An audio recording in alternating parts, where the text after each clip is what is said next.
I'm Alex Hope. Thank you for checking out my channel. Here we talk about mental health and feelings, and if you are into that kind of thing, I would encourage you to click the subscribe button. I didn't write a script for today's video, to be really honest with you. I'm just gonna share some raw feelings. What I'm going through right now. Right, I'm sad.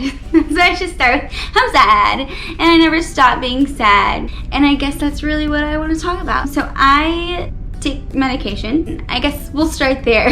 We'll start with my medication journey. When I started taking medication for depression, I have depression. Have I mentioned that? It's like a thing, yeah, like a depressive disorder. Severe depression is what's on like my diagnosis sheet. When I first started taking medication for depression, I was taking Lexapro. Anybody out there tried Lexapro? Leave your experience in the comments. I'd love to chat about it. But I started out with Lexapro, and it is actually like really great for stabilizing my mood. Like, I'm very stable when I'm on Lexapro. I don't get overly emotional for any reason. I'm not a robot. I've tried stuff that's turned me into a robot before, like back in college. I don't even remember what I was on, because I was on it for like 2 weeks and I was like, nah, I want to feel things, at the very least something. So I started on Lexapro. I don't remember when I started Lexapro. Anyway, I was on it for a while, and it again was great for stabilizing my moods, but it was causing some strain on my relationship and on my dignity, because it really just diminished my sex drive. Like, a third of my love language is physical touch. If I feel loved by being intimate, it is a challenge for me when I don't have any desire to be intimate. And Danny's love language is also physical touch, and so it was really, really tough for us. I decided to ask my doctor for some other recommendations. At that point, we kept the same dosage of Lexapro and added in Wellbutrin, which is like an upper for a lack of medical terminology. So I started on Wellbutrin on the lowest dose, the 150. It was like a month or two of an adjustment period. Wellbutrin to me,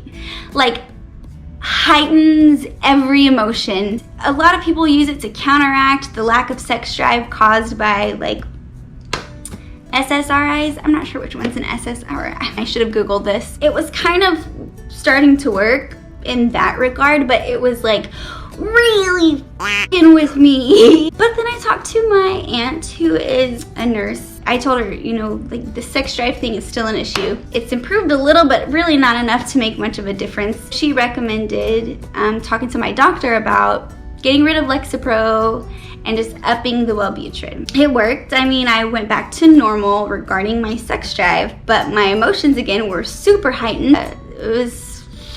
But I've been on Wellbutrin for a long time. Talked to my doctor. Basically, we upped the Wellbutrin and added a little bit of Lexapro here and there. It just still, like, even that tiniest bit every other day was still messing with my libido, and I'm not a fan of that. So I stopped that and continued with Wellbutrin. Here's what I'm getting at. Recently, it's felt like that's not even working. It's felt like nothing is working. On the bright side, I don't want to die, but I'm sad all the time. I'm constantly crying, or I'm irritated. It's just so frustrating. So I talked to my doctor about this, and I was like, hey, help. She suggested upping the Wellbutrin and maybe trying Prozac. After Googling reviews of Prozac, I saw that a lot of people also said that it affected their sex drive, and I'm like, I don't want to go around in circles. So I'm like doing my last attempt with this Wellbutrin. We're raising it to the highest dosage, and like, it just feels kind of hopeless. For a while, it was like, medication is awesome because it's fixed me. It's like doing the thing, but like, it feels like there's no medication that gives me the balance that I need to live my best life. My doctor did recommend cognitive behavioral therapy. I will be meeting with a psychologist. I swear I should know more about this. Anyway, I'm meeting with that specialist in a couple of weeks. That will hopefully make a difference. I'm so nervous. Can I just say that? I'm so nervous because, like, you guys, my childhood was wild. Like, it was twisted and it really just wired my brain in a really weird way. I don't know if I have the emotional capacity to dive into that stuff. I feel like something is inherently wrong with me, and I guess technically it is, but it just feels crappy. I feel like a freak or something. I don't know. Yeah. I'm not gonna cry because I'm talking to a camera, so I'm not gonna cry. It's just, I'm in a rough place right now, and I wanted to share my experience because that's the reason I wanted to start this whole YouTube channel, was to kind of open up the floor and encourage others to be open with, like, what you're going through. Because you can say, like, yeah, like, mental health is important, but you don't hear much of, like, the really shitty side of it, and I've got to end this video. I told myself I didn't want to get this vulnerable this soon. Like, this is video number 2. This shit sucks. That's it. If you can relate, let's talk about it. Sometimes it's nice to know that I'm not the only person out there who's struggling.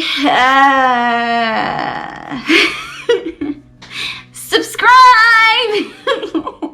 I swear I'm fine. I'm fine. Okay, bye.